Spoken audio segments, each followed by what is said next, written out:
अस्सलाम वालेकुम। बहुत दफ़ा ऐसा होता है कि हम जब लैपटॉप की डेड बैटरीज लेते हैं या कोई भी और बैटरी जिसमें 18650 सेल लगे हुए हैं, तो हम उनमें से सेल जो हैं वो ठीक सेल निकाल लेते हैं, उन्हें मुख्तलिफ प्रोजेक्ट में इस्तेमाल करते हैं, लेकिन वो सेल ठीक से बैकअप नहीं देते।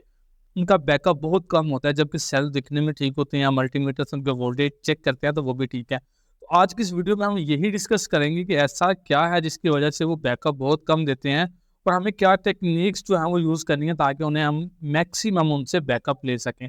तो सिंपली क्या होता है, जब हमारे पास कोई भी बैटरी हम स्क्रैप में लेके आते हैं तो उनके जो सेल हैं हम कुछ इस तरह से उनके सिर्फ वोल्टेज चेक करते हैं मल्टीमीटर की मदद से। फॉर एग्जांपल मैं अभी आपको चेक करके दिखाता हूँ।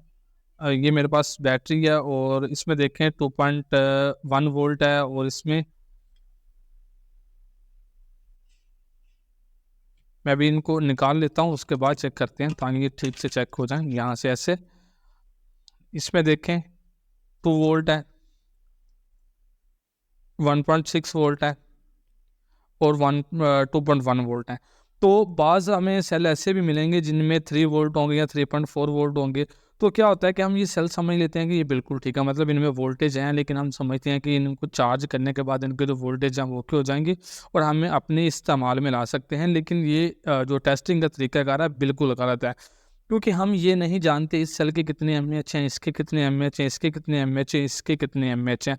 और मे बी इनके वोल्टेज तो ठीक हो जाएँ, मतलब हम इन्हें चार्ज करें ये 4.2 वोल्ट या 4.19 वोल्ट तक चार्ज हो जाएँ, तो उसका हरगिज़ मतलब ये नहीं है कि ये सेल ठीक है। हमें इनकी इनकी एमएएच चेक करना पड़ेंगे। एमएएच से मुराद इनका बैकअप चेक करना पड़ेगा कि ये कितना बैकअप देंगे। तो उसके लिए ये देखें मेरे पास कुछ सेल जो हैं वो निकले हुए हैं। ये लैपटॉप की बैटरीज़ में से निकाले गए हैं सेल सारे के सारे।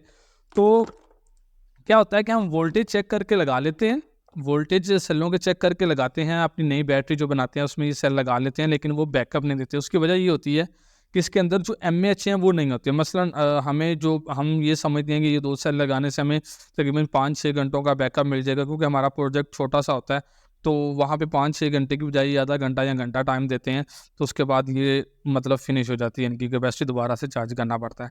तो उसकी वजह ये होती है कि हमने इनके एमएएच चेक नहीं किए होते, तो एमएएच चेक करने के बाद ही आप किसी भी प्रोजेक्ट में इस्तेमाल कर सकते हैं। तो एमएएच आप किससे चेक करेंगे, तो उसके लिए मैं आमतौर पे यूज़ करता हूँ लीटो काला डिवाइस। बहुत अच्छी डिवाइस है और मैं इसे तकरीबन अबाउट 2 साल से यूज़ कर रहा हूँ। ये मेरे पास मेरे पर्सनल इस्तेमाल में तकरीबन इस वक्त 6 हैं जिनसे मैं सेल चेक करता हूँ, और आप इनमें एक का भी यूज़ कर सकते हैं अगर आपके पास छोटा-मोटा काम है। और इसकी जो कीमत है वो तकरीबन 6 से 7 हज़ार रुपये के दरमियान वेरी करती है। ये डिपेंड आप पे करता है कि आप कितनी मार्केट विज़िट करते हैं, हम जो प्राइसेज़ हैं वो चेक करते हैं। तो इसके ज़रिए हम इसके जो है ना वो एमएएच चेक करेंगे और एमएएच चेक करने के बाद ही हम इसे किसी प्रोजेक्ट में इस्तेमाल करेंगे। तो चलिए मैं आपको बताता हूँ इसके एमएएच चेक करने कैसे करते हैं। ये मेरे पास एक सेल है, इसको मैं सॉकेट में लगा दिया। ये पॉजिटिव वाली साइड स्क्रीन की तरफ आएगी और सेकंड मैंने ये लगा दिया, थर्ड ये, और फोर्थ पे मैं एक चाइना का सेल लगा देता हूँ, मतलब नॉर्मल क्वालिटी का। तो ये सेल लगा दिए हैं। सेल लगाने के बाद इसमें ये इसके साथ एक अडाप्टर आता है जिसमें 5 वोल्ट है, तो मैं इसे अडाप्टर को इसके साथ लगा देता हूँ। लगाने के बाद इसकी स्क्रीन जो है वो ऑन हो गई है। अभी अब देखेंगे इसने 4 नंबर सेल को ऑटोमेटिक डिटेक्ट कर लिया। यहाँ पे करंट जो है वो 500 मिली एम्पेयर दिखा रहा है, तो मैं इसे 1000 कर दूंगा। और यहाँ पे मूड जो है वो चार्जिंग का दिखा रहा है, तो यहाँ पे मैं नॉट टेस्ट कर दूंगा। अब ये सेल को कंप्लीट चार्ज करेगा और चार्ज करने के बाद इसे डिस्चार्ज करेगा, और डिस्चार्ज करने के दौरान इसकी जो कैपेसिटी है वो यहाँ पे लिख देगा और साथ लिख देगा एंड टेस्ट। जब इसे मुकम्मल टेस्ट कर लेगा साथ कैपेसिटी लिख देगा और साथ लिख देगा एंड टेस्ट। तो ये देखें 3 सेल है, इसकी भी ऑटोमेटिक सेटिंग कर दी। जब आप सारे सेल लगा के अडाप्टर की वायर लगाएंगे तो ये सेल नंबर 4 को डिटेक्ट करेगा। आप उसकी एक ही सेटिंग करेंगे तो सब पे वो सेटिंग अप्लाई हो जाएगी। देखें इस पर भी हो गई है, इस पर भी हो गई है, ये सेल नहीं चला। तो इसको मैं अभी चेंज करूँगा क्योंकि ये सेल ख़राब है, और मैं ये वाला सेल लगा देता हूँ इसमें। अगर ये सेल ठीक हुआ तो ऑटोमेटिकली यहाँ पे सेल के ऊपर ये खुद ब खुद हाईलाइट हो जाएगा, लेकिन ये सेल भी ख़राब है।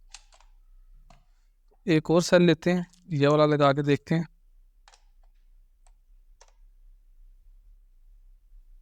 ये भी सेल ख़राब है।